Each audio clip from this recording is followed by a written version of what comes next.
अस्सलाम वालेकुम। आया कि आज हम कहीं दूसरी वबा के दहाने पर तो नहीं है, क्योंकि हमारे हमसाया मुल्क में निपा वायरस के केसेस को सामना आना शुरू हो गया है। आज हम डिस्कस करते हैं कि ये निपा वायरस क्या चीज़ है और क्या ये आगे चल के कोई एपिडेमिक या कोरोना की जिस तरह की वबा आई लेटेस्ट उसकी शक्ल इख्तियार कर सकता है। आज हम मेडिकली पॉइंट ऑफ व्यू से इसको डिस्कस करते हैं। मैं हूं डॉक्टर सुहेल, आपकी सेहत का दोस्त, और आप देख रहे हैं मेरा वीडियो चैनल। अगर देखा जाए निपा वायरस तो बेसिकली ये जोनोटिक इन्फेक्शन है। ये वायरस आमतौर तौर पे इंसानों में नहीं पाया जाता, इसकी कभी कभार आउटब्रेक आती है और बेसिकली ये वायरस पाया जाता है जानवरों में।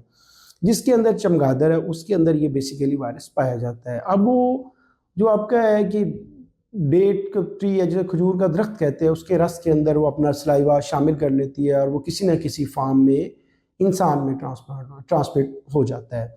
अब जब ये वायरस एक बार इंसान में आ जाता है तो फिर इसको फैलने के लिए मज़ीद किसी जानवर की ज़रूरत नहीं है। इसको फैलने के लिए इंसान से इंसान तक इसका क्लोज कंटेक्ट होना ज़रूरी है, कि मतलब कि मरीज़ खांसी कर रहा है उसके करीब आ जाए, तो इस तरीके से ये वायरस फैलता है।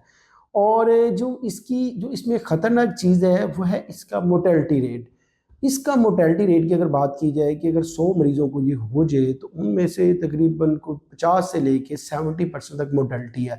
मतलब 50 से 70 मरीज़ों की 100 में से डेथ होने के चांसेस होते हैं। ये इसका एक जो है ये इसके वो कहते हैं कि टॉक्सिक चीज़ है कि ये इतने % लोगों की डेथ कर सकता है। अब इसकी अगर अलामत की बात की जाए तो बाकी वायरल इन्फेक्शन की तरह ये भी ज़रा नज़ला ज़ुकाम इस तरह की अलामत आ सकती है, लेकिन इसमें जो कॉम्प्लिकेशन होती है वो एनकेफ्लाइटिस कि दिमाग के ऊपर इन्फेक्शन उसकी हो जाती है, जिसकी वजह से मरीज़ को झटके लगना शुरू हो जाते हैं, मरीज़ होश में नहीं रहता।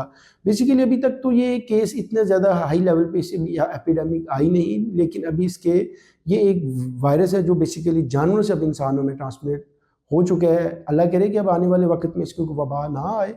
लेकिन आज की वीडियो को बनाने का मकसद ये इसके बारे में अवेयरनेस थी। आज की वीडियो के लिए इतने ही, मिलते हैं नेक्स्ट वीडियो में। शुक्रिया, अस्सलाम वालेकुम।